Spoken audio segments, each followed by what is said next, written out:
baby. You want to use the mic? No mic. No mic. Alright, how's it going, everybody?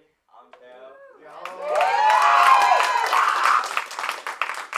I think that most of y'all know me. Actually, I think all of you know me. If you didn't know me, you might think of me as the guy from the Zenith with a kind of cool presentation who didn't have the best public speaking skills.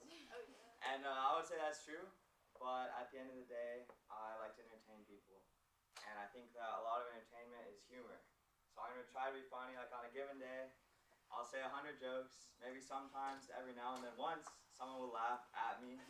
But I appreciate it. I think I'm funny. I think life's more fun if you think you're funny. So I think I'm funny. And so I'm going to try to be funny today.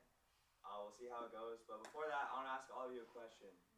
Do you think you're funnier than me? If you do, raise your hand. So raise your hand if you think you're funnier than me. I need more hands though. Like, I'm not honest. I bet. So the goal of this is by the end of it, I think all of you will have your hands up. No. All of you have your hands down because I'm trying to be funny right now. So I'm going to get into it. It's basically a story. I'm going to talk about a story, and it's a story that's very personal to me. It's all things that are completely and 100% true to my life. And all of you might not actually know these things about me. But let's just get right into it. So, the other day, I was on a date with my significant other. And it was a movie night, right? And so we're on the couch, we're watching a movie. And we're watching Frozen. It's one of my favorite movies. And the thing about Frozen is, like, Frozen can be a scary movie, right? Like, it's like a kid's movie, but, like, you get really into the characters, you get scared for them. And so my significant other's there on the couch, and they turn to look at me, and they tell me, "Hey, could you pass me the remote or fast forward?" And, like, I get surprised too, right? Like, why do they sound like that? Now I remember, I'm dating a 98-year-old man. Like, that's what like, I look over at him, and like, yeah, like, I'm surprised he's talking. My friend Albrighty's still talking. Like, bless his heart, but, like, you know, he's doing his best. Like, that's my boyfriend, my 98-year-old man. And, like, back to what he said, he's asking me to fast forward. And I don't want to fast forward. Frozen is one of my favorite movies. I don't want to fast forward. And I look at him, I'm like, we can't let the heart rate get up. We can't let the blood pressure go. I don't have a boyfriend anymore. So I'm panicking now. I need the remote's right here. I forgot where the remote is. I'm panicking. I'm looking around. And out of the corner of my eye, I see my 98-year-old boyfriend stand up. And he walks over to the remote. And he picks it up. And he fast forwards. He doesn't move like that no more. Like, this guy has not moved like that in years. And so I'm feeling really proud. You know, he walks back. He sits back on the couch. And I'm just looking at him, and there's so much pride in my heart. So much pride. For my 98-year-old boyfriend. He looks back at me, and then he goes into cardiac arrest.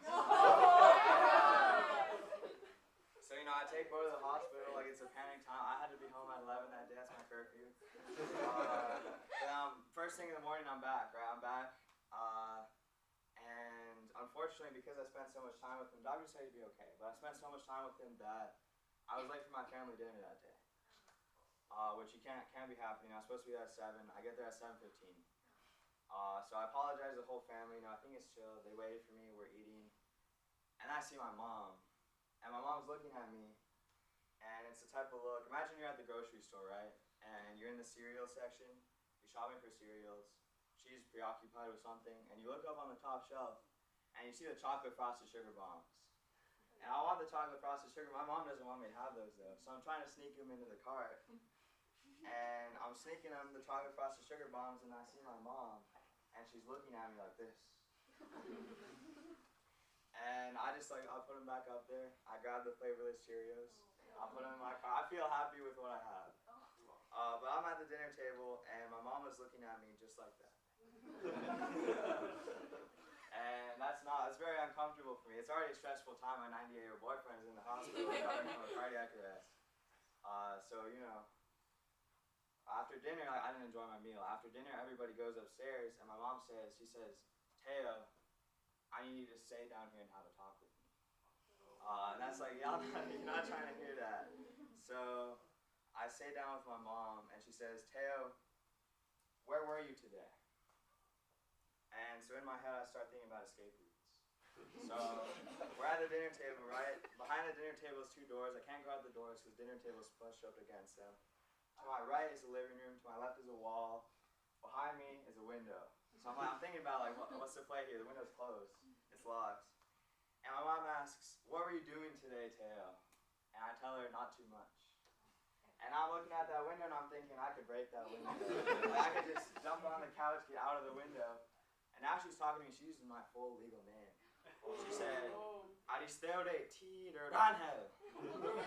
need you to tell me the truth right now. Like, I need the truth. What were you up to today? And I tell her, like, I honestly don't remember. But I do remember. I'm thinking, like, how much is it going to hurt if I break the window? Maybe that's not the play. And she's back at it, she's asking me, and I see the chimney. I can climb up the chimney and get out of the house. And once I'm on the roof from the chimney, I'm home free. So I'm looking at the chimney, and then she puts a hand on my shoulder. And she's massaging my shoulder. It hurts. She puts her other hand up there, and she looks right in my eyes, and she goes, what were you doing today? And I'm trapped. She got me on both shoulders, so I tell her the truth. So I'm looking at her. I go, I was at the hospital today, and I was visiting someone very close to me.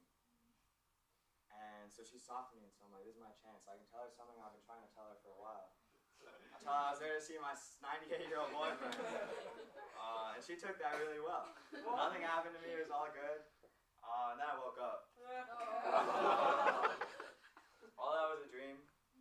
Not just the talking with my mom part, everything about it was a dream. I don't actually have a 98-year-old boyfriend. You know, I've been wishing, I've been manifesting. It hasn't happened. I don't know how you acquire a 98-year-old boyfriend. Like most of them, they can't talk. My guy was special. None of it was true at all. None of it had any truth to it. I lied. I like to do that sometimes. But it was a dream I imagined I would have had at a time where I had lied to my mom. And what I lied to her about caused me a lot of torment just because I was worried she was going to figure it out.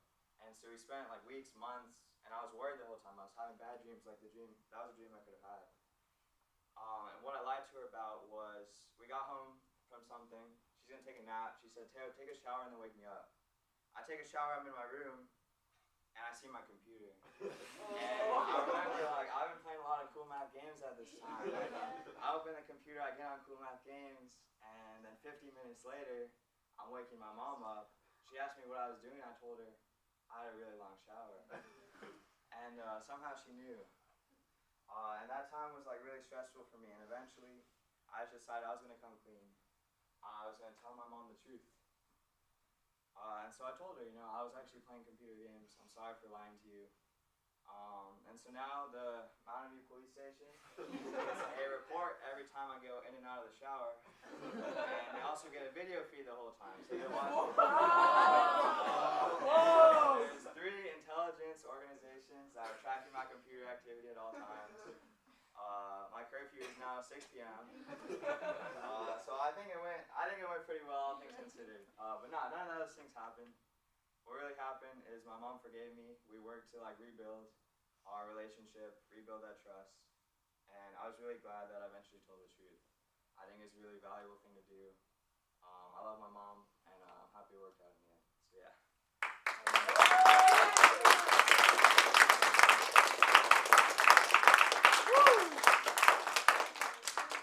Can you quickly tell us about your influences? Influences, Theo and Cam Patterson. I was trying to do a lot of callbacks, like setups and callbacks, and then just like all of humor really. So yeah. You remind me of that one guy. He's like new on SNL. I'm totally blanking on his name. He's new. I don't know, man. He's younger. I don't know. Yeah, it almost kind of looks like you. My brother looks like me. But like I don't know. I thought it was really good and it like flowed really well. That was so good. Like, how did you like come up with the story? It just like I was just writing and it just came. Yeah. And I revised it. Mr. Greco had some ideas for me to make it better. And How did you practice? Just yesterday, I just went in my room by myself and I just did it a couple times, and then like reading off the phone, and then it just kind of came together. So yeah. I thought it was really funny the way you were saying your full name and then just Teed or. Yeah, that is actually like how my full name is. So thank you. I just wanted to say you sounded like really like casual, where like you sounded like a natural there, even though you were like, oh, like I did it, like, or my public speaking wasn't good in my zenith, but it sounded really natural. Yeah, you know, I was trying to improve. Oh, also, how's your 98-year-old I hope he's okay. So Yeah. like you got out of the hospital, Sorry. but like it's recurring issues. that Recovering. we're working on. Hey, I think you should ask the room again which of us think we're funnier than you. nah, we good. I think the 98-year-old boyfriend bit, like it really works. Thank you. So You sold it. Cheers. I think like something like really well was like you had a lot of like hand movements, you had a lot of eye contact with like the audience, and like when like your mom stare, like you really the audience really well. I was worried about the monster, but I'm glad it worked out well. I'm Jay. It really felt like a story, like it almost felt like I was watching everything play out just based off the way you describe everything, like in detail. That's cool. Chance. First of all, I just gotta say, I was like crying at a point of it because it was so hilarious. I'm Like, glad. it was so good. You are definitely funnier than me.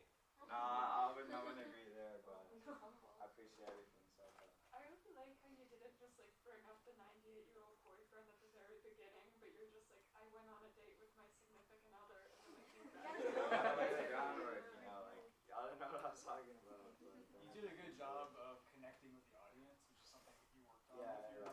revision, I which worked is on that. excellent, and Thank you. you kind of took us on a journey. So you got us to believe, right? That was the goal. that was Yeah. something you did It's really like MJ used to like. I'm glad that you could like picture everything. good. I thought it was impressive that you made Mr. Flo walk away from the camera and start laughing. I'm glad I got you, Mr. Flo. All right, we're gonna have to end there because we're in lunch right now.